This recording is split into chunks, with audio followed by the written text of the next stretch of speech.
Esto es Forever Historia.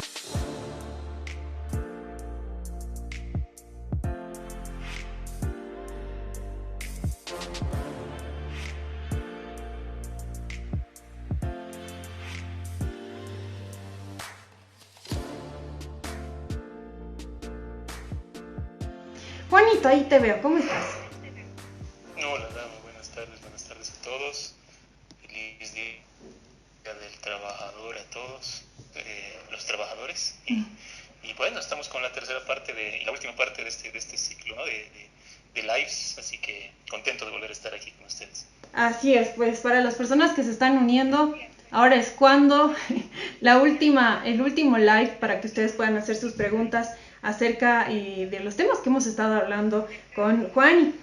Hoy vamos a tener temas súper interesantes también, Juanito. Estaba revisando el tema de la globalización, de qué manera ha ido afectando incluso a la gastronomía. Hoy también vamos a tocar ese tema, entre otros, y el tema de la gastronomía como identidad también me parece algo muy interesante. Sí, gracias, dama. Bueno, la idea era esa, ¿no? La primera charla hemos recorrido lo que han sido estos orígenes prehispánicos de nuestra comida y la del día miércoles hemos visto un poco de lo que fueron los siglos de influencia colonial española, ¿no? Que nos han dejado pues una marca, ¿no? Una impronta sumamente fuerte, sumamente grande en productos y en técnicas, ¿no? En lo que es nuestra comida, pero faltaba algo más, o sea, no solamente no solamente son esas dos cosas, nuestra cultura en general y en particular nuestra gastronomía son tan dinámicas que constantemente hay influencias, ¿no? Y desde luego, desde el siglo XVIII, XIX, XX y en adelante, hemos estado sujetos a nuevas influencias mucho más importantes. O sea, el imperio colonial español tiene una duración determinada hacia el siglo XVII,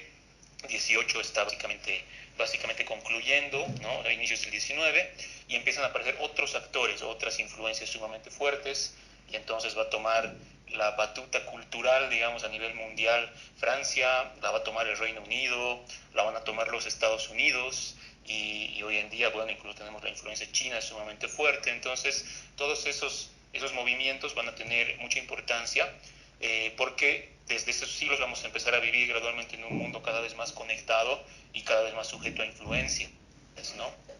Entonces nuestra comida también va a acusar esas influencias y lo que como bien es también consecuencia pues de todos esos fenómenos más contemporáneos, ¿no? Que también había muchos cambios y muchas añadiduras muy importantes. Así es, Juanito. Y hoy el tema es súper interesante porque hemos ido pues pasando por un proceso en el tiempo. Hemos iniciado con la época prehispánica, por la época colonial y ahora vamos a cerrar con la época contemporánea. Y vamos a ver algo muy interesante, algo que a mí me llama realmente la atención es esto de la gastronomía como identidad que vamos a estar viendo ya casi para finalizar el live de hoy. El último de la serie, Sacale provecho a tu cuarentena, pues tenemos una sorpresa para la próxima semana, así que quédense con nosotros. Ahora sí, Juanito, te doy la palabra para que nos puedas dar todo ese conocimiento que pues lo has preparado para justamente nosotros. No, bueno, muchas gracias, Dama. Bueno, a ver, antes de nada, me gustaría hablar de algunas influencias, sobre todo pensando en esto, en el siglo XIX, la fuerte influencia francesa, ¿no? Lo que eran las colonias españolas en diferentes regiones de Latinoamérica en general, están en proceso de independizarse de España. Y en ese proceso ven mucho hacia Francia, lo ven como un símbolo de una nueva forma de gobierno, como un ejemplo cultural, como un ejemplo a seguir en muchos aspectos. O sea, España pasa a representar ese antiguo régimen, aquello de lo que nos queremos distanciar, y Francia pasa a simbolizar como lo nuevo, lo moderno, lo actual, y de alguna manera también lo que está de moda, ¿no? Y eso impacta mucho en las etiquetas, inicialmente siempre de la élite, ¿no? Que van a ser los primeros que van a ir captando esto.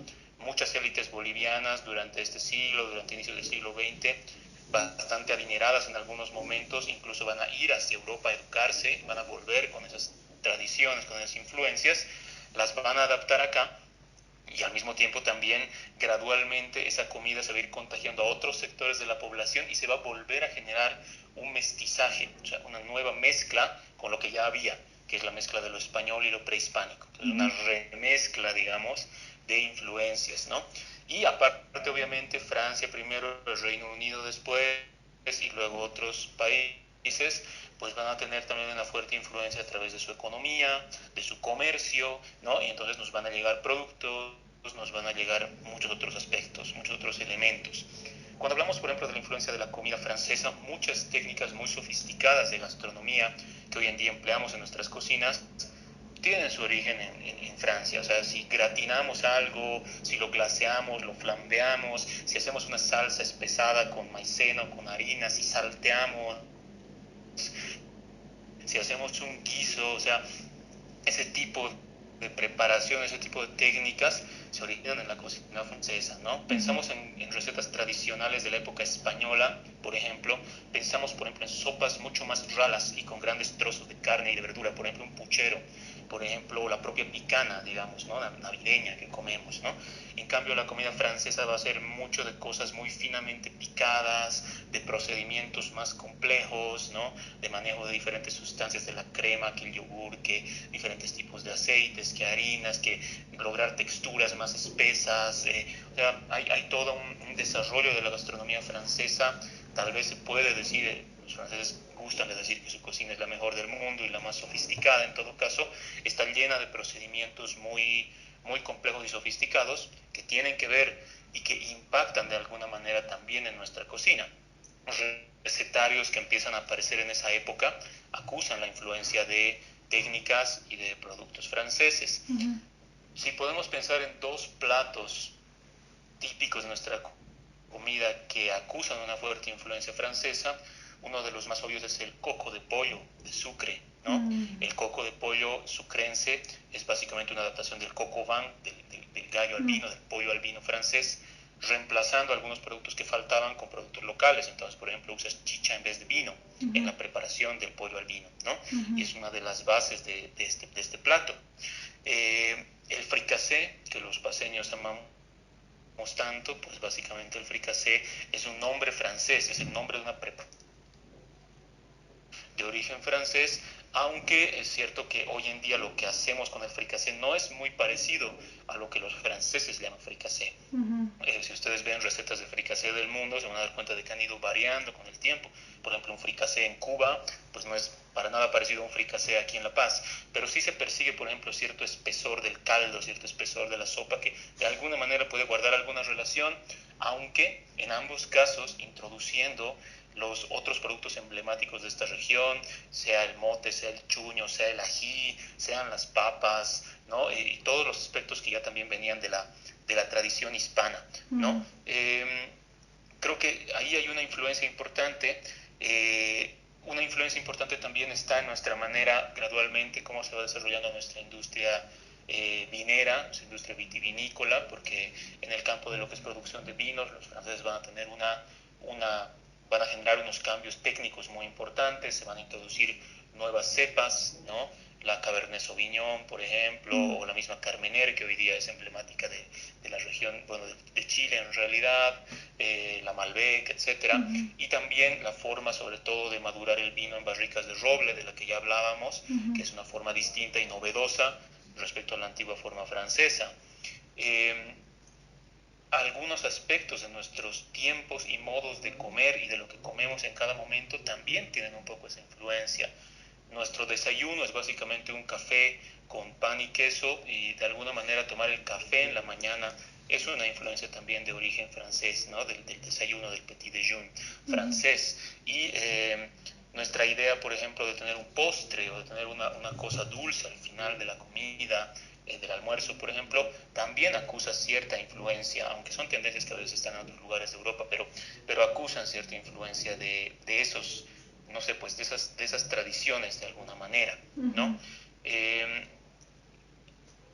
Por otro lado, y un poquito después, sobre todo a inicios del siglo XX y antes de la etapa de las guerras mundiales, también hay una influencia grande, cada vez más creciente, de lo que es el poderío británico sobre el mundo en general, el poder colonial británico, ¿no? Los ingleses van a estar, digamos, esparcidos por gran parte del mundo y van a llegar aquí de la mano sobre todo de las explotaciones mineras, del ferrocarril, especialmente del ferrocarril, y también van a introducirnos algunas cosas que no dejamos de tener como herencia, ¿no? Probablemente una de las más visibles sea nuestro té de las 4 de la tarde, ¿no? O sea, el hecho de que nos tomemos el tecito con masitas, etcétera, pues es una tradición netamente inglesa. De hecho, el té va a llegar de la mano de lo que son las redes del imperio colonial inglés, de la China, de la India. Nos van a empezar a llegar productos cada vez más exóticos, digamos, en relación con esa red de puertos y ferrocarriles que nos va integrando con el mundo. Hay personas, bueno, hoy en día cada vez quedan menos, son muy ancianos, ¿no? Pero personas de inicios de siglo, que, sobre todo de ciertos estamentos sociales, que han accedido a lo largo de su vida a productos ingleses importados, a dulces, a galletas, a whisky, a té, bueno, y a una serie de cosas que llegaban generalmente a través de los puertos chilenos, ¿no? Y a través de los ferrocarriles, se insertaban a través del altiplano boliviano y alcanzaban varias de las ciudades bolivianas, específicamente La Paz y Sucre, también de alguna manera Oruro y Potosí, tienen una influencia muy fuerte en esos momentos. Una que ya es básicamente para ser como una especie ya casi de anécdota, ¿no? Pero el origen también de muchas de nuestra coctelería, de muchos de nuestros tragos emblemáticos, tiene que ver también con estos momentos de influencia. Y nuestro cóctel emblema, que es el Singani, básicamente es un mestizaje basado en el gin and gin inglés, ¿no? Y la historia es que, bueno, los empleados de ferrocarril inglés querían tomar gin and gin, tenían el ginger ale, no tenían el gin, ¿no? Porque no era un producto que llegaba fácilmente, y reemplazaron el gin por Singani, ¿no? De hecho, el Singani es un aguardiente que ya se estaba produciendo desde hace bastante tiempo en los valles bolivianos, sobre todo en la región de los Sintis, ¿no? Y lo reemplazaron, y hay un término en la jerga de los ferrocarrileros británicos que es shoe fly, ¿no? Shoe fly significa básicamente cuando un trozo de riel no funciona porque hay barro, hay lodo, por cualquier motivo no es operativa, generas otro trozo de riel, como para llegar al mismo objetivo por otro camino, ¿no? Y eso es básicamente un shoe fly, ¿no? O sea, no tenías gin, quieres preparar un gin con gin, pero tenías que usar otro camino que era emplear Singani, y le llaman shoe fly y se va mestizando como shoe fly, ¿no? Y básicamente eso es lo que nosotros tomamos cotidianamente, es una versión mestizada de un cóctel británico, ¿no? Entonces, el ferrocarril nos trae muchos elementos, digamos, muchos productos que hay un cambio cualitativo porque ya no son productos que están a nuestra disposición en el ambiente, o sea, ya no son productos que cultivamos o que criamos o que pescamos, ¿no? Sino que son productos que están empezando a llegar, muchas veces ya manufacturados, cada vez más industrializados, y nos están llegando básicamente hechos. Pero si se dan cuenta, eso va a generar unos cambios muy importantes porque de pronto vamos a empezar a comer sardinas, ¿no? O atún en conserva. Van a aparecer nuevas técnicas además de conservación. Ya es el uso de conservantes químicos, ya no es solamente el manejo de la sal o del secado o del ahumado o del escabeche o del vinagre para conservar. Están apareciendo nuevas técnicas y eso va aparejado de nuevos recipientes también. O sea, de pronto ya tenemos latas de aluminio, elementos metálicos o de estaño, digamos, ¿no? Y todo eso tiene que ver justamente con estos cambios bien acelerados que traen todas esas influencias, ¿no? De estos grandes imperios coloniales que se puede decir que se desarrollan en esa época. Ahora, no tenemos solo esa gran influencia, sino tenemos la influencia de las migraciones, específicamente de gente de otros lugares del mundo que viene a vivir a Bolivia. Y a veces nos olvidamos porque son a veces colonias o grupos de migrantes tal vez relativamente pequeños que se han ido con las décadas mezclando con el común de la población y hoy en día son un poco difíciles de reconocer. La migración que llega a Bolivia no es obviamente tan grande como la que llega al Brasil, como la que llega a la Argentina, al Uruguay, a Chile, pero hay colonias importantes en el siglo XX, fines del XIX, inicios del XX, colonias importantes de italianos, de alemanes, hay gente de origen judío, llega gente de origen palestino, de origen libanés, de origen serbio y croata, llegan colonias japonesas, llegan grupos de menonitas, ¿no? Entonces, aunque sean contingentes relativamente pequeños, no dejan de tener su influencia que queda en muchos aspectos y queda en nuestra gastronomía. Además, hay que tomar en cuenta que muchos de estas poblaciones también, muchas de las poblaciones migrantes son emprendedoras y van creando industria, ¿no? Van creando fábricas. Entonces, en el caso de la influencia italiana, o sea, no te puedes olvidar que Figliosi y Ferrariezzi son dos nombres italianos. Entonces, los fabricantes de pastas, de fideos y de panificados y de galletas son de origen italiano. Lo mismo con Salvietti, ¿no? La famosa papaya de Salvietti. Si hablas de los alemanes, no puedes olvidar que Steger y Dillmann son nombres de origen alemán. Y las mermeladas y los embutidos, y aunque inicialmente no de origen netamente alemán, pero la cerveza también se va a industrializar y se va a incorporar con mucha fuerza. No quiere decir que no había cerveza o no había fideos antes de que lleguen los inmigrantes de origen italiano o de alemán, pero ellos sofistican el proceso, lo industrializan, lo hacen muy masivo y lo ponen a disposición de la gente a través de lo que es la producción en las fábricas, ¿no? Entonces, hoy en día es pues impensable, la gastronomía y la cultura paceña, por ejemplo, no podrían vivir sin el fideo y sin la cerveza, ¿no? O sea, son dos elementos. Nuestro carbohidrato casi de todos los días ha pasado a ser el arroz y el fideo, junto con la papa. O sea, es lo que más comemos como base de carbohidratos diariamente. Gradualmente eso se ha ido reemplazando. O sea, a inicios de la gente comía papa y chuño y mote, ¿no? Era muy difícil acceder a un tipo digamos, de carbohidratos. Entonces, la aparición del fideo, la introducción del arroz cultivado a gran escala, sobre todo en Santa Cruz, sobre todo en base a la expansión al oriente del país y sobre todo en base a las colonias japonesas, como por ejemplo San Juan de Yapacaní, digamos, ¿no? O algunas otras, es también sumamente importante. Convierte al arroz en un elemento alimenticio de la cotidianidad, de todos los días, incluso en lugares que jamás van a producir arroz, como La Paz, donde jamás en la vida va a crecer arroz. Entonces se mezcla y rápidamente se vuelve algo básico para la dieta, sobre todo de las poblaciones urbanas, ¿no? Hay también muchos aspectos de tipo político, de tipo ideológico. Por ejemplo, en La Paz, durante los años, la primera mitad del siglo XX, hay una campaña en contra de la chicha, por ejemplo.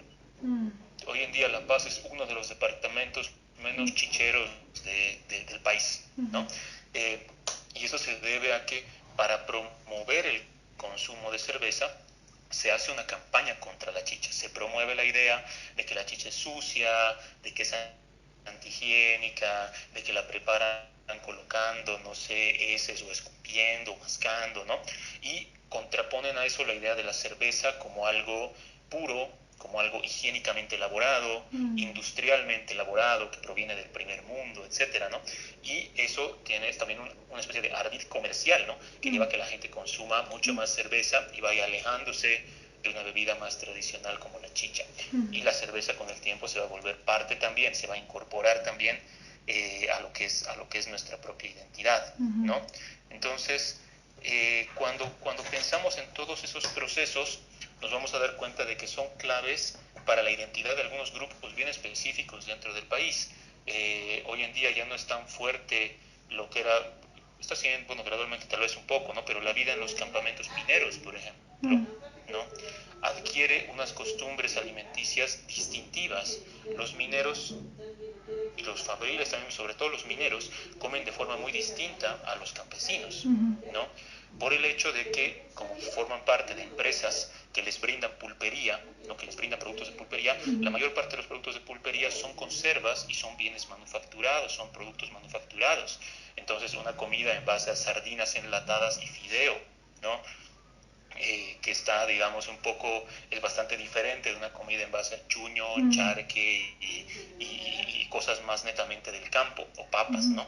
Entonces, es muy interesante como también, por razones políticas, económicas, etcétera, se van creando nuevas formas de comer, ¿no? Nuevas estéticas, digamos, culinarias, también tienen que ver con nuevas identidades que van apareciendo en esta etapa. Aquí yo he preparado, igual que las otras veces, un pequeño, a ver, voy a poner así una pequeña mirada aquí, A ver. y vean cómo, claro, la cosa cambia un poco, ¿no? Porque ya tenemos cosas todas en sus envases, nuevas cosas que van llegando, pero tenemos unos fideos, tenemos unos enlatados, ahí tengo una cerveza porque es viernes y el cuerpo lo sabe, ¿no? Pero ahí, o sea, me hablan de diferentes cosas que están llegando y que nos relacionan mucho con el mundo. O sea, una vez más, algunas como la cerveza o los fideos son cosas que sí producimos acá, pero otras conservadas en forma de conserva nos llegan y de pronto en Bolivia estamos comiendo sardinas. O sea, no sería posible y no había sido posible unas cuantas décadas o un siglo antes, era impensable, ¿no? Era muy restringido. La introducción de nuevas industrias, de nuevas formas de conserva, química, de nuevos recipientes, de nuevos medios de transporte sobre todo, son lo que va ocasionando que nos vayamos un poco, se puede decir, abriendo, ¿no? Abriendo al mundo y se generen estos nuevos elementos que se van a ir introduciendo en nuevas preparaciones a su vez, ¿no? Y además, Juanito, me llama la atención el tema de que no solo ha sido la introducción de ciertos alimentos, sino también el tema de los envases. Por ejemplo, el tema de las botellas de vidrio, lo que mencionabas, las latas, yo que sé, cosas de plástico, las bolsas y demás, que capaz en algún momento, claro, que ya en la época de la colonización se introducen, pero ya en la época siguiente uno puede ver más claro aquello, ¿no? Y los resultados también de eso. Sí, totalmente. Y de hecho, eso los arqueólogos mismos lo usamos, porque los arqueólogos también podemos estudiar momentos más tardíos, no estudiamos solamente la época prehispánica, podemos hacer arqueología de sitios arqueológicos de la época colonial o incluso de momentos más tardíos. Y por ejemplo, hay toda una rama de la arqueología dedicada a estudiar las botellas y los vidrios. Claramente, las botellas de la época colonial son muy diferentes porque son fabricadas artesanalmente con soplado de vidrio, entonces son más gruesas, tienen burbujitas y cosas así, son más toscas. Las botellas de esta época, ya de la época industrial, obviamente son otra cosa, son más delgadas, son más estandarizadas, etcétera, ¿no? Entonces, desde luego, hay también toda una materialidad que se está creando en torno a eso. La basura que vamos descartando es muy diferente, ¿no? Es muy diferente y en muchos casos, claro, sabemos bien, eso es un discurso conocido, que es mucho más imperecedera y en todo caso es mucho más contaminante, ¿no? Obviamente una lata de aluminio versus, qué sé yo, ¿no? El textil en el que cargabas las papas y los motes, ¿no? Es una cosa, es un cambio cualitativo muy grande.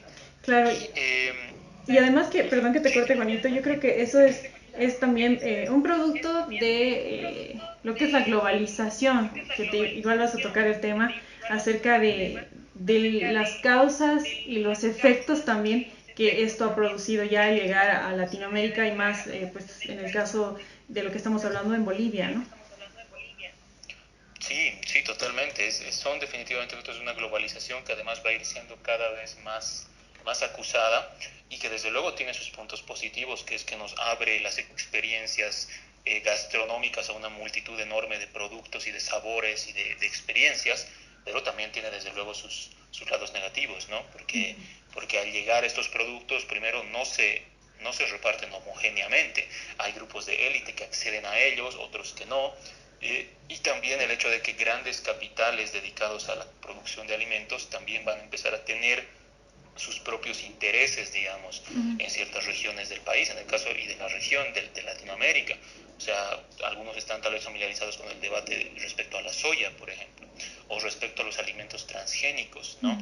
Respecto al uso de fertilizantes, respecto a lo que es el patrimonio genético y el robo, digamos, de cultivos o de cultígenos de diferentes productos, su procesamiento transgénico, la problemática que eso genera después en su consumo para la salud de las personas, el manejo de fertilizantes y de otro tipo de químicos que se añaden hoy en día. O sea, creo que gran parte del movimiento gastronómico hoy en día, o una buena parte, digamos, no apunta solamente a recuperar elementos tradicionales como identidad, que sí lo hace y que es muy importante, importante, pero también tiene que lidiar con estos temas, ¿no? Con el tema de la pobreza, con el tema de la nutrición, con el tema del acceso a alimentos, con el tema de transgénicos, ¿no? Etcétera, etcétera. O sea, la comida no está divorciada de lo que es la vida en general y de lo que son los fenómenos sociales y económicos a nivel más macro, digamos, ¿no? Y ahí entran todas estas problemáticas que son desde luego complejas y seguramente no vamos a poderlas cubrir extensamente ahora, ¿no? Pero la globalización tiene sus efectos y muchas veces también conlleva la pérdida de algunos aspectos identitarios, por supuesto. O sea, de pronto, por influencia cultural de hegemonías globales de otros países, empezamos a cambiar nuestros patrones de consumo y a despreciar o a anular el consumo de ciertos productos, o pequeños productores no pueden subsistir o no pueden sobrevivir porque hay una avalancha de productos externos que ingresan al país con precios más competitivos. Y justamente, Juanito, también son problemáticas. Perdón, justamente quería hacerte esa pregunta de cómo se da este proceso, vamos a decir, de desvalorización de ciertos productos nativos, ¿no? En el caso de que ahora se ha dado, bueno, en estos últimos años se ha dado un boom con el tema de la gastronomía nacional, con ciertos restaurantes que han sido como los que han impulsado a poder mostrar la gastronomía nacional de una manera diferente, que la gente diga, wow, ¿no? Pero ¿cómo se ha ido dando esto de que uno prefiere, yo qué sé, ir a comer pasta, y no digo que sea malo comer pasta, a mí me gusta mucho, pero despreciar en cierto punto un producto nacional, ¿no? Como vamos a comer un chairo, no sé, no, prefiero comerme una lasaña. Solo un ejemplo, ¿no? Sí, o sea, pues son cosas que tienen que ver precisamente con la identidad, ¿no? O sea, hay de pronto en en el aspecto de la globalización, hay una cultura hegemónica global que es más prestigiosa, ¿no? Y tú quieres parecerte a esa cultura. Y entonces tú vas abandonando inconsciente o conscientemente algunos aspectos nativos tuyos, algunos aspectos de identidad y de raíz tuya, y empiezas a adoptar patrones que pertenecen a esa cultura hegemónica, ¿no? Y eso es lo que ha pasado, de hecho, ya desde lo que decíamos de la cultura francesa. O sea, las élites bolivianas se quieren asimilar a la cultura francesa, ¿no?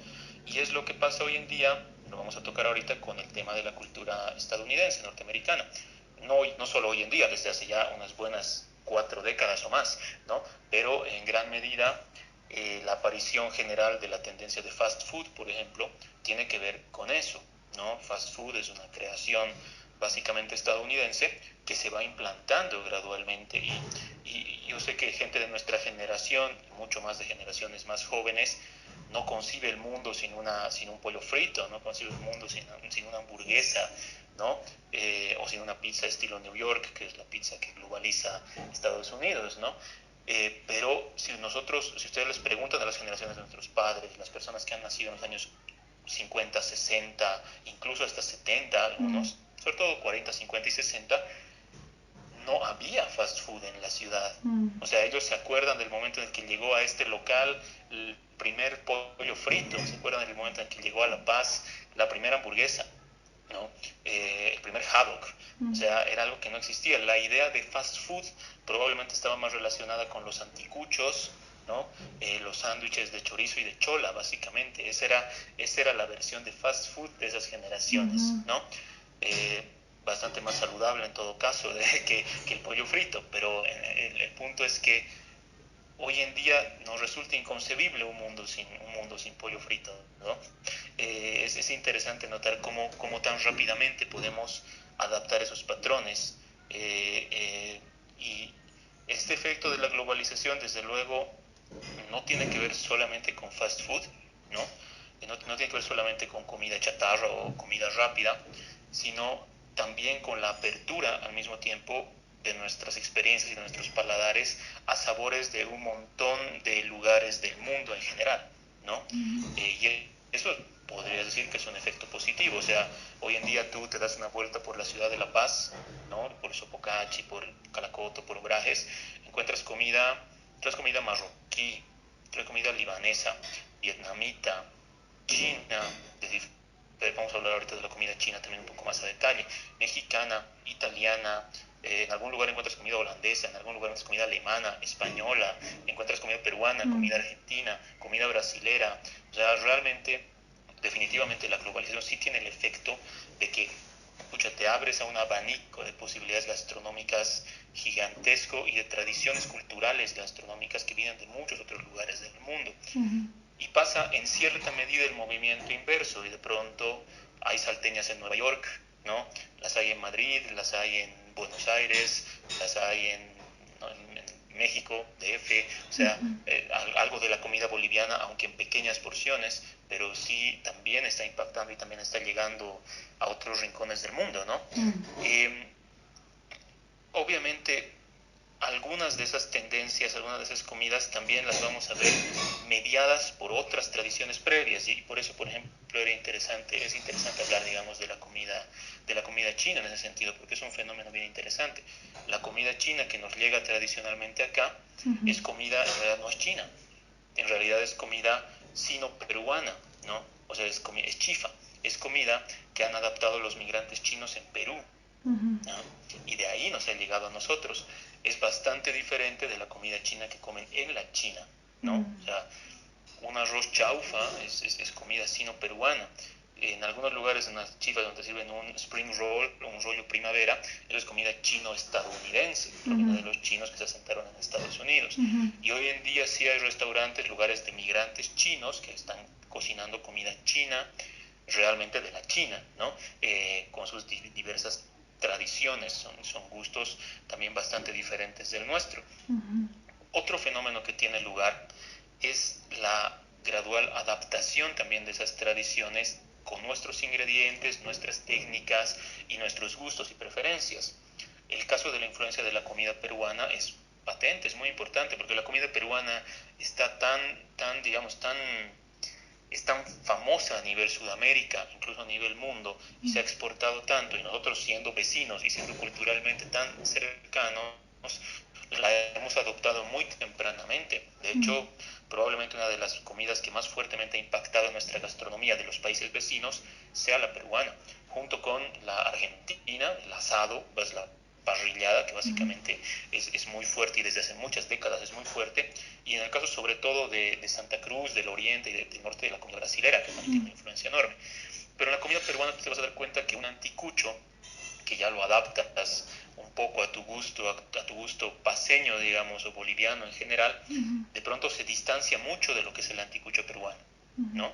Lo hemos ido adaptando a nuestro gusto, el manejo del uso del maní, por ejemplo, en la salsa que usamos en el anticucho, pues en Perú no usan maní en la salsa del anticucho. Entonces, es esta idea de adaptas, pero le haces un giro para que de alguna manera te complazca más. Comemos el ceviche con un trozo de pan, un trozo de marraqueta, nos comemos el ceviche, ¿no? Entonces, son diferencias notorias que se van dando en diferentes tipos de comida. Y si hablamos de fast food, o sea, en Estados Unidos las hamburguesas no tienen chorrellana, digamos, ¿no? Tu casera no te pone una capa de chorrellana a tu hamburguesa, ¿no? El sushi no es de trucha, el sushi no es de trucha en el caso de la comida japonesa 100%. En algunos casos por accesibilidad, por gusto, por estética, por diferentes razones, vamos fusionando las cosas. En Santa Cruz lo saben muy bien porque gran parte de los lugares brasileros en realidad mezclan tradición brasilera con tradición cruceña en lo que es gastronomía, en lo que es comida, ¿no? Entonces tienes ahí una suerte de mezcla que resulta llamativa, que resulta interesante y que también tiene que ver con esto de que lo mismo que ha sucedido con la comida, cuando llegó la comida española, cuando llegó la comida francesa, la hemos ido adaptando. Lo que pasa simplemente es que la comida española ha llegado hace 500 años, la francesa ha llegado hace más de 100 y estas cosas están llegando ahora. Entonces es también cuestión de ir viendo, ¿no? Cómo los preparados, las técnicas, los productos se van a ir mezclando cada vez más y se van a ir adaptando. La comida es un proceso así, es innovador también, ¿no? En muchos lugares del país van surgiendo preparaciones nuevas, van surgiendo platos nuevos que gradualmente van a ir ganando el estatus seguramente de platos emblema y los vamos a considerar como lo más tradicional de la vida, cuando en realidad han sido creados hace un par de décadas o hace unos 50 años, ¿no? Entonces, esos fenómenos se dan, es esta suerte de, te puedo decir, esta suerte de apropiación y también esta innovación que está relacionada con este hecho, con el hecho de que te expongas a una gran cantidad de tradiciones culinarias, gastronómicas distintas, ¿no? Hay un par de fenómenos bien contemporáneos que tienen que ver con estas cosas. Uno, podemos hablar, por ejemplo, cuando pensamos en el fenómeno de migraciones, decimos, bueno, llegaron los italianos, llegaron los alemanes, los japoneses, los serbocroatas, los judíos, los turcos, etcétera, y nos han dejado este legado, ¿no? Pero eso no es algo que necesariamente ha pasado solamente en ese momento, hace ya casi 100 años, ¿no? Hoy en día están llegando migraciones colombianas y venezolanas, por ejemplo, y nos están dejando gradualmente su legado. O sea, hoy en día hay lugares donde comes arepas en La Paz, mucho más en Santa Cruz. O sea, eso está impactando también en nosotros y también forma parte de ese mismo proceso. Creo que lo interesante es ver eso, es ver tu plato de comida y reconocer ahí el legado de muchísimas influencias, de muchísimas personas que han ido llegando, ¿no? Y que han ido generando en mezcla con los que ya estaban aquí. Se han generado mezclas sumamente interesantes. Otro fenómeno que es interesante de la globalización, pero que también tiene que ver no solo con la globalización, sino con otros patrones más internos, pero que no es probablemente tan positivo, ¿no? Es el descenso, en cambio, en la calidad de la comida que consumen las clases populares, sobre todo, ¿no? Porque obviamente, o sea, tú hablas de lo que se vende en Obrajes, en Sopocache, en Calacoto, ¿qué porcentaje de la población paceña puede comer en esos lugares realmente? No demasiada, ¿no? ¿Y qué se está comiendo en gran medida en muchas zonas urbanas, por ejemplo de La Paz y el Alto? Se está comiendo pollo frito con papas fritas, ¿no? O se están comiendo salchipapas, ¿no? O cosas así.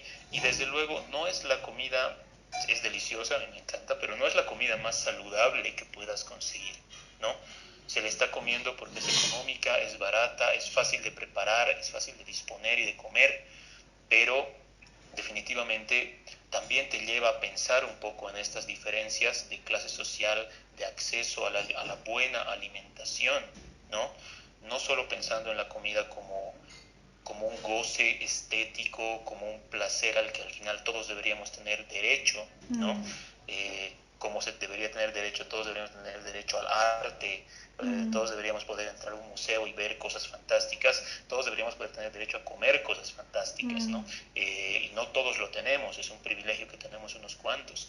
Y al mismo tiempo te hace pensar en el aspecto más netamente nutricional, ¿no? Porque estar todo el día comiendo cotidianamente pollo frito o arroz y fideo, de pronto, si a eso le sumas un modo de vida cada vez más sedentario, ese modo de vida urbano, estamos en serios problemas, ¿no? Entonces, la población urbana de pronto, sobre todo la de clases más populares, tiende a la obesidad, ¿no? O al sobrepeso y a todos los problemas de salud que eso acarrea. Y eso es porque la alimentación es deficiente. Entonces, creo que es muy importante también darnos cuenta de esos aspectos un poco perniciosos de lo que es la vida urbana, un poco complejos de lo que es estar insertos en esta economía de mercado capitalista, globalización. Hay que tomar en cuenta que nuestros cuerpos, de todos nosotros, o del 90 y tantos por ciento de nosotros, son fundamentalmente de genética indígena, ¿no? Son fundamentalmente racialmente indígenas, genéticamente, mezclados con ciertos aportes europeos, africanos y de otros orígenes, es cierto, pero fundamentalmente. Y el cuerpo amerindio, ¿no? No estaba acostumbrado a comer gigantescas cantidades de grasa, ¿no? Nunca lo estuvo. Por eso es importante volver a la etapa prehispánica y darnos cuenta que se comía mucho carbohidrato, carnes muy magras en relativamente pequeña cantidad y ya, ¿no? Entonces, ya de por sí la introducción de una dieta europea en la época de la conquista española, que te traen cerdo, que te traen pollo, traen res, que te traen el azúcar, que te traen la harina, ¿no? más allá de que aparte te traen un montón de verduras y frutas que son excelentes fuentes saludables de vitaminas, etcétera, ¿no? Te traen todo eso y la mezcla de por sí, los europeos llevaban adaptados miles de años a esa comida, a una comida más rica en grasas saturadas, lácteos, embutidos, había sido pan, había sido su comida por siglos, estaban adaptados, nosotros no estábamos adaptados, nos llega y nos genera problemas, mucho más aún si aparte de eso gradualmente pasamos de ser poblaciones mayormente agricultoras, pastoras, etcétera, y nos convertimos en burócratas, en choferes, en vendedores, ¿no? Nuestro modo de vida pasa a ser extremadamente sedentario y eso incrementa los problemas. Cuando llega la tradición americana del fast food, incorpora la tradición del deep fried, ¿no? O sea, del frito por inmersión en aceite, que todavía es muchísimo más complejo en términos de lo que es la calidad de la nutricional de la comida y los problemas con la grasa, etcétera. Entonces es un problema mayor, es un problema grande, porque esa mezcla también ha generado problemas. Voy a dar solamente el ejemplo de México, que también tiene estos severos problemas. También tiene una población mayormente de origen indígena, ¿no? Que se había adaptado a comer lo que en algunos lugares, por ejemplo, de Estados Unidos también llaman los tres hermanos, ¿no? Que eran calabazas, frijoles y maíz. Su dieta básicamente consistía en esos tres vegetales y era una dieta muy interesante basada en eso, con muy pocas cantidades de grasa, al igual que en el caso andino, ¿no? Muy bajas cantidades provenientes de algún pescado, del pavo y de pocos digamos, animales de carne, digamos, ¿no? Y entonces de pronto esa tradición de comer maíz y frijol le sumas carne de cerdo o carne de pollo o chorizo y queso y crema, ¿no? Entonces de pronto desde luego surge algo que es tremendamente fuerte en términos de nutrición y México tiene unos problemas también severos con el tema sobrepeso y con el tema obesidad. Pese a que la comida es deliciosísima, pero yo creo que va mucho con lo que nos estás diciendo, Juani, del tema de la globalización y cómo entran aquellas, no sé si decirles técnicas o, no sé, de preparación de alimentos a nuestros territorios. Juani, antes que se me olvide esta pregunta que me la estaban haciendo, el tema de las formas de comer en Bolivia, ¿cómo se van formando, diríamos, valga la redundancia? El tema de los agachaditos, por ejemplo, ¿no? ¿De dónde viene? ¿Cómo se da? El tema de que cuando uno va a la ciudad del Alto o de otras poblaciones, por ejemplo, en alguna parte del lago Titicaca, que también lo recuerdo, las caseras venden en el piso, tienen el aguayo y dentro ahí está la comida bien caliente. ¿Cómo se dan estas formas de consumo, como los agachaditos o pues las otras formas que estamos conociendo ahora? Bueno, es interesante la pregunta y tal vez no tenga yo toda la información sobre ese tema, pero creo que la idea del agachadito surge ya mucho en este momento de vida urbana, ¿no? O sea, el agachadito es algo de la ciudad, es del mercado de ciudad y tiene que ver con tú comiendo rápido, ¿no? Casi sin tiempo de sentarte o sin mucho lugar donde sentarte y comiendo rápido algo en la calle, ¿no?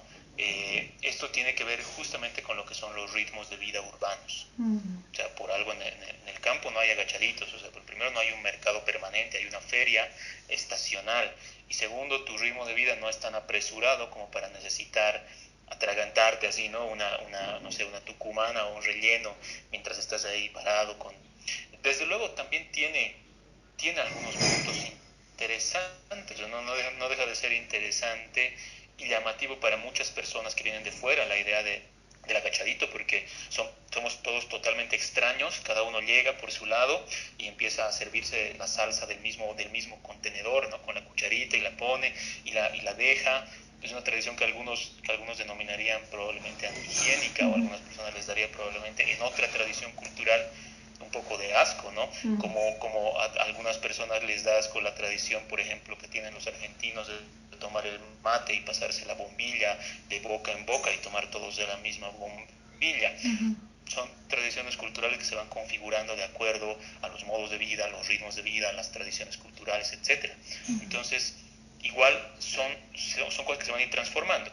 De pronto, gran parte de lo que es nuestra tradición de la tucumana paceña con lo que es el coronavirus va a cambiar severamente. Definitivamente. No lo podemos hacer, o sea, no podemos, ya lo han dicho, o sea, no podemos estarnos pasando la cuchara de la salsa de una persona desconocida a otra persona desconocida. Probablemente a futuro próximo ya no lo podamos hacer y la forma de comer tucumana seguramente va a cambiar de alguna manera también, ¿no? Esa es la dinámica en la que se inserta la comida también. Y también, Juanito, el tema de que me hiciste recuerdo hace, bueno, la pasada semana, qué rápido ya pasa todo, tuvimos una charla con nuestros amigos de Cotambo y justamente yo hablaba con Fabricio y él me decía, los tambos fueron pues lo más original que se tenía antes, el tema de intercambio, ¿no? Luego ya pasó al tema de los mercados. Y en los mercados ahora es muy común, por ejemplo, estuvimos también con Foodiever de visita en el mercado Camacho, en el mercado Lanza, y ahí tú te pones a pensar sobre este movimiento gastronómico, que cuando tú vas al mercado tú te sientas y empiezas a comer y tienes un espacio tan reducido que me imagino también va a cambiar por el tema que estamos viviendo ahora, y tú te puedes sentar al lado de una persona que no conoces y esa es también una forma de conocer personas porque están súper cerca tuyo, tú estás comiendo, yo qué sé, platos como los ajíes que se utilizan, la sopa de cardán, entre otros platillos que se sirven muy temprano además. Y esta es una forma muy particular acá en la ciudad de La Paz y creo que en los mercados alrededor de Bolivia, ¿no? Este tipo de consumo. Sí, este tipo de consumo es muy común así a nivel de, digamos, de lugares populares para comer, ¿no? Y definitivamente la experiencia social de comer así es muy diferente que de la que tienes en un restaurante, por supuesto, o sea, es notablemente diferente. O sea, cada comida, o sea, creo que la comida es una experiencia no solamente en términos de lo que comes, sino de dónde comes y cómo comes, cómo te sientas, rodeado de quién estás, cuál es el espacio, ¿no? Puede ser en muchos casos una experiencia integral. La experiencia de fast food es muy diferente, por supuesto, ¿no? Entonces, es interesante notar esas cosas y darnos cuenta. Yo he estado en algunos otros lugares del mundo, por ejemplo en Alemania, te das cuenta que también hay esa tradición en algunos establecimientos particulares, sobre todo aquellos que son de comida típica alemana, pues es eso también, son tablas y tú te sientas y lado a lado hay un completo desconocido y comes así. Me han dicho que en el Brasil es también así, en muchos lugares. Entonces, depende mucho de lugar a lugar, nosotros también tenemos eso y creo que es interesante. O sea, la experiencia de comer en un mercado es también interesante por ese tipo de interacción humana, ¿no? Social, que como bien dices, tal vez también el tema hoy en día del virus la va a ir modificando, por lo menos a corto plazo, ¿no? Pero la comida incluye todo eso, y las personas que hacen alta gastronomía lo saben, o sea, ¿no? Por supuesto, ven la experiencia del restaurante como una experiencia completa que va mucho más allá de la comida. Ahí ya es la decoración, quién te sirve, cómo te explican lo que te están sirviendo, o sea, bueno, ya es totalmente otra cosa, ya es construir una atmósfera, una experiencia, y eso también obviamente juega con ese mismo concepto, ¿no? Sí, totalmente. Hablando de este tema, Juanita, de la experiencia que uno puede tener, tanto sea en un restaurante de alta cocina, como un restaurante fusión, o un mercado, o comida de la calle, es realmente un mundo, porque algo que yo notaba, por ejemplo, en los mercados, es que una persona puede ir sola a un mercado, sentarse a comer, y no está solo en realidad porque la casera le empieza a charlar, que las noticias, que esto, que el otro. Es una forma mucho más cercana de estar con la persona que prepara los alimentos, sobre todo.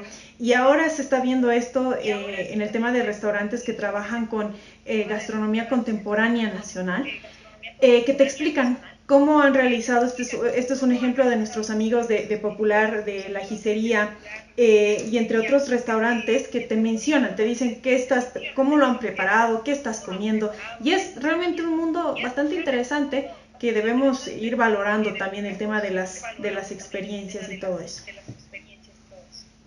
Sí, definitivamente. Yo creo que en los últimos años, en la última década, en Bolivia en general se ha generado un movimiento muy interesante, ¿no? Es un movimiento global, o un movimiento general en términos de lo que es creación gastronómica, que apunta desde luego en diferentes direcciones, porque cada quien tiene sus propios énfasis, sus propias características, ¿no? O sea, algunos netamente se van a concentrar, por ejemplo, en la venta para el turista, ¿no? Y la fusión con propósitos netamente de generar experiencias nuevas basadas en ese mercado que es el del turismo extranjero, ¿no? Pues si te dan obviamente un filet mignon de llama, un risotto de quinoa, digamos, dar ese aire de exotismo para consumo del turista. Muchos otros van un poco más allá, ¿no? Y generan productos que ya tienen que ver con la identidad boliviana a nivel de técnicas, a nivel de productos. Y cuando hablas de productos, pues como sabes bien, algunos de los emprendimientos son mucho más conscientes en términos de dónde sacan los productos, con quién interactúan, quién es el productor, ¿no? Quién es el productor, el agricultor, o quién es el pequeño empresario que hace el queso, que hace el vino, que hace la cerveza, que hace el pan, o que hace diferentes preparaciones, digamos, ¿no? Algunos otros están jugando con el tema del acceso popular a la comida, que es otro de los aspectos importantes. Muchos de ellos están relacionados con lo que es la sostenibilidad ambiental y la lucha contra los transgénicos y preferir y dar preponderancia al producto orgánico y una vez más al pequeño productor. Y en todo caso creo que muchos de ellos juegan con obviamente la creatividad, porque creo que la alta gastronomía es una acción creativa, pero también con esta vinculación, digamos, más social con el entorno, y jugando con el tema de la identidad, que es lo que procuran estas técnicas, estas preparaciones, estos productos, ¿no? Desde luego también hay un movimiento importante en términos de lo que es vegetarianismo, veganismo, ¿no? Comida libre de gluten, etcétera. Hay una conciencia mucho más grande de lo que son las preferencias nutricionales,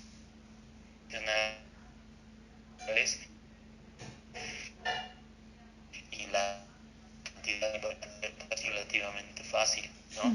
Entonces, creo que muchos temas se entretejen con la cuestión gastronómica.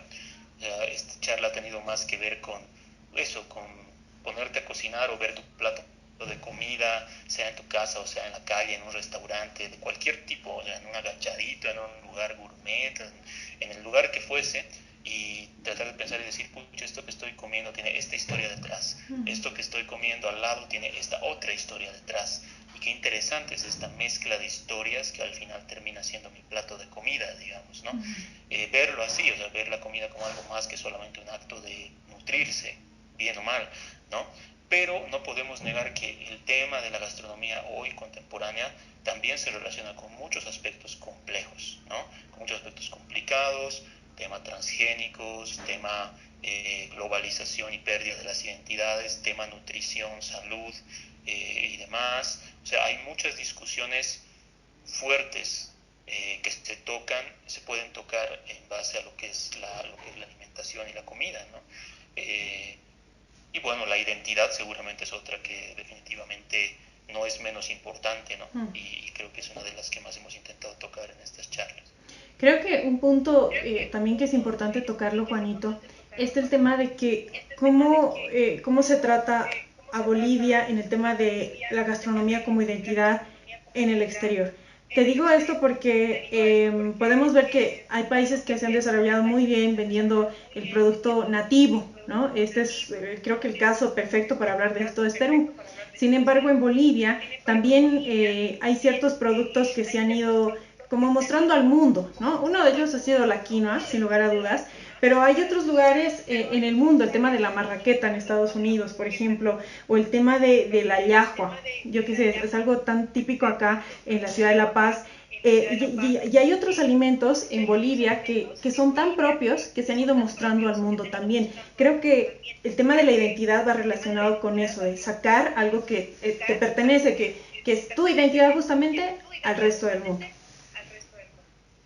Sí, definitivamente, y como lo decíamos en la primera charla, creo que también es un asunto de orgullo el saber que nuestra comida, nuestros productos alimenticios andinos, amazónicos, han sido vitales para otras regiones. Hay que recordar siempre que la papa ha salvado la vida de Europa a nivel alimenticio. O sea, y si hoy en día es difícil hallar un plato de preparación alemana o italiana o española o francesa sin papa, es por eso. Es porque la papa ha contribuido a salvar a Europa de la hambruna, ¿no? Y eso es sumamente valioso, sumamente importante. O sea, así como nos vemos como receptores de influencias, también tenemos que darnos cuenta de que hemos influido en la historia. Lo que te decía, los llanos de Mojos, noticia arqueológica reciente, cada vez más se está notando que los llanos de Mojos en Beni eran un centro de domesticación de muchos cultígenos, de muchas plantas, que probablemente de ahí han salido muchas especies de calabazas, el maní, la yuca, etcétera. Entonces, es importante valorar también todo eso, todo lo que estamos ofreciendo, ¿no? La quinoa, sin duda, o sea, la quinoa gradualmente se ha vuelto algo que por sus cualidades nutricionales se nota que es sumamente importante y que se está incorporando en la dieta de muchas regiones y de muchos países, etcétera, etcétera, ¿no?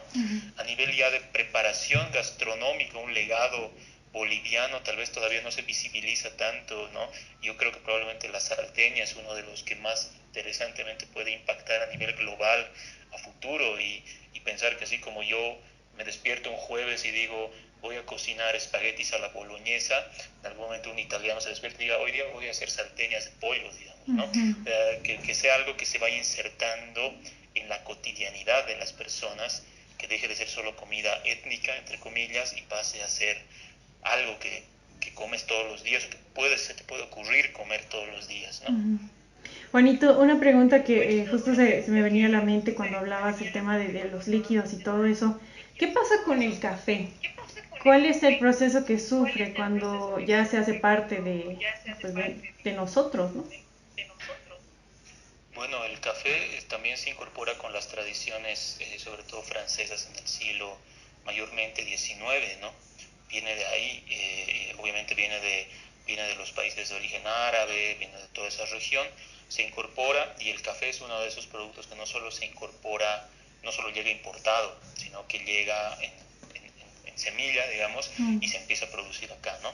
Es como muchos otros, o sea, básicamente tenemos una producción de café muy interesante y yo no soy especialista, pero sé que es una producción con mucho potencial y que hay algunos temas de procedimiento técnico que tal vez impiden por ahora que sea mucho mejor todavía de lo que ya es, que de por sí es un café realmente excelente el que producimos y se da por las características de nuestros suelos, de la altura a la que producimos, etcétera, ¿no? Ahora obviamente es algo que como a nivel global, o sea, creo que el café es la bebida más consumida a nivel global, si no me equivoco. O sea, la segunda, sí, es un fenómeno, o la segunda, eso es un fenómeno global y no estamos exentos de eso. Y además lo consumimos a diferentes niveles. Te vas a un mercado y te tomas un café con marraqueta, con queso, y lo puedes tomar en un lugar extremadamente gourmet, ¿no? Con un barista que te va a dar 7 formas de destilar el café y te va a hablar de los grados de acidez y de X y Z cosa, y también eso es interesante, pero obviamente se ha insertado en nuestra vida totalmente, ¿no? Exactamente, y justo hablábamos con una amiga que es barista, Majo, y ella nos comentaba, ¿no? El tema del café acá en Bolivia, de la producción, y cómo se ha ido implementando hasta la cáscara en el tema de, ay, se me fue el nombre.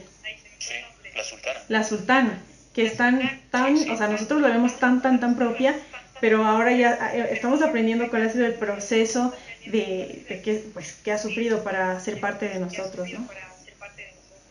Sí, es lo que pasa con muchas cosas. De pronto tú las has vivido desde tan chico y has visto a tus padres consumirla, a tus abuelos consumirla, que tú la sientes como propia y dices, pucha, esto lo han debido tomar mis ancestros desde siempre, ¿no? Y en realidad la sultana ha llegado y se empezó a consumir probablemente hace poco más de 100 años, nada más, dentro de una historia que tiene más de 15.000 años. Pero bueno, esas son las dinámicas justamente de la identidad, de la fusión, de la adopción de las cosas, ¿no? Como te decía al inicio, en el Medio Oriente hoy en día hay personas que juran que la quinoa es nativa del Medio Oriente, ¿no? Porque la comen tanto que dicen, bueno, esto debe ser de aquí, ¿no? Y obviamente no lo es.